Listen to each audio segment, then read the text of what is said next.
Bond yields surging off of Donald Trump's surprise victory. The U.S. 10-year hitting a 10-month high, seeing its biggest jump in years. What could that mean, though, for the dividend trade?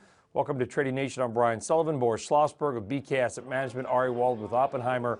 Obviously, Boris, higher yields on bonds make high dividend-paying stocks less attractive because you're taking obviously the equity risk there as opposed to bonds.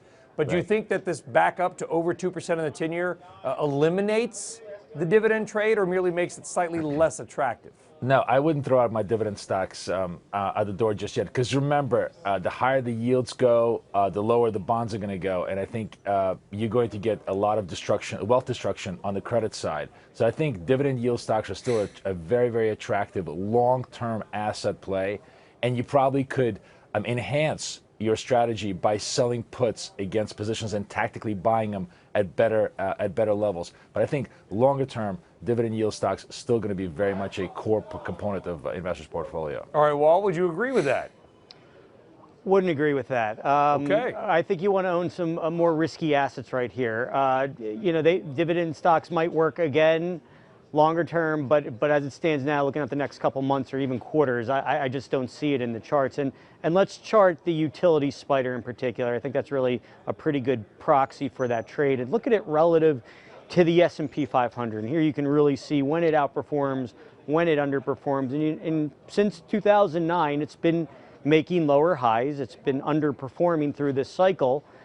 And more recently, it's starting to turn down again. And it turned down after this failed breakout we had. It had a great 2015 into first half of 2016. And following this failed breakout, it's inflecting lower again. And I think that's marking a resumption of the longer term relative downtrend that's already in play. I see the possibility for new relative lows here. So we would continue to recommend an underweight rating in the utility spider XLU. I'll give you a chance to respond, Boris. Well, I think Ari is absolutely right. On a short-term basis, there's certainly going to be some relative weakness, and I totally agree with that. But I guess my perspective was sort of for a longer-term, lower volatility part of the component of your portfolio. I just think it's, if you average dollar cost average into these positions over the long term, they're actually going to be very, very attractive to you. And I do think he's right. Utilities are sort of the one place where I'd be much more cautious because they're just simply a pure bond proxy at this point, and they're definitely getting hammered. All right, Boris and Ari, good discussion there, and a big backup in yields on the 10-year especially. Guys, thank you both very much. Folks, thank you for tuning into Trading Nation. As always, I'm Brian Sullivan. We'll see you next time.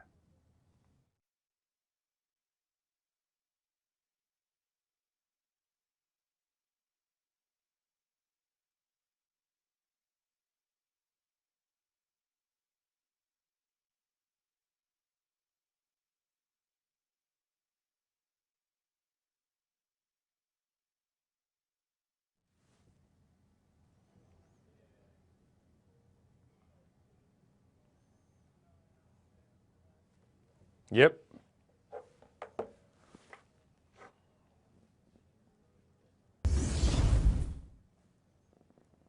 All right, something else on the move on Wednesday, the day after the election, was copper. Continuing a recent hot streak, let's talk copper with our Trading Nation team, Ari Wald and Boris Schlossberg. Ari, I'll start with you. I mean, I know you look at the charts, but I'll kind of mix it up for you here, which is, everything's on the move after the election. Is this at all election related, or is this just the continuation of a trend that was already intact? Yeah, I'm not sure what the election spin is, but I think there is indeed strength in the charts here. We're seeing it in today's breakout move, and I think it is signaling that overall economic growth is ticking higher again, and that would confirm a lot of the views and theses we've seen in the charts. And one of the preferred ways we've been recommending to play it is through the industrial spider, ticker XLI. And if we chart that ETF, it encompasses the entire industrial sector. There's a lot of stocks in here. You can see it's corrected into a rising 200-day moving average over the past few months. We view that as healthy correction, healthy consolidation. Now it's inflecting higher again, and we think that's marking a resumption of that longer-term strength. We can see it's breaking higher ahead of the market, ahead of the S&P 500. So we think this is actually going to be a really key area that lifts the market higher. I think that breakout ahead of the overall tape is very telling right here. All right, Boris, copper is supposed to be, Dr. Copper, the most Right. predictive of commodities. Exactly. Do you think it still is here? And if so, what's it telling us? Yeah, I mean, they don't call it Dr. Copper for nothing. It actually has been predicting a global pickup in demand for the last couple of months. And I think there's just multiple factors. I think the fact that China kind of sort of hit a soft landing and evened out, and demand in China is starting to pick up. But I think the real juice, the true boost that you're seeing in copper today is very much the idea of infrastructure spend and growth that you saw from the sliver of Trump program yesterday in his acceptance speech. And I think that's the excitement and the power that you're seeing in copper. It's a risk trade, it's an infrastructure trade, and if President-elect Trump goes through with his infrastructure proposals, you're going to see copper go even higher. Wow. Okay, copper could go even higher, and we'll, of course, when that happens, we'll also watch FCX, Freeport-McMoRan, one of the world's largest copper producers, as a stock. Boris and Ari, thank you both very much, guys. Appreciate that. Folks, check out the live version of Trading Nation in the 2 p.m. Eastern Time hour of Power Lunch pretty much every single day. We'll see you there as well. Take care.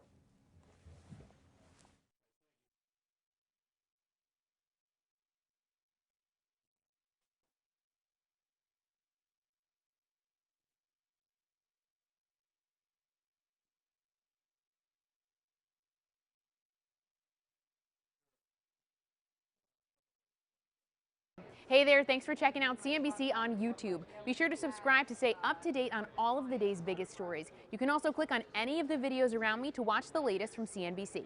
Thanks for watching.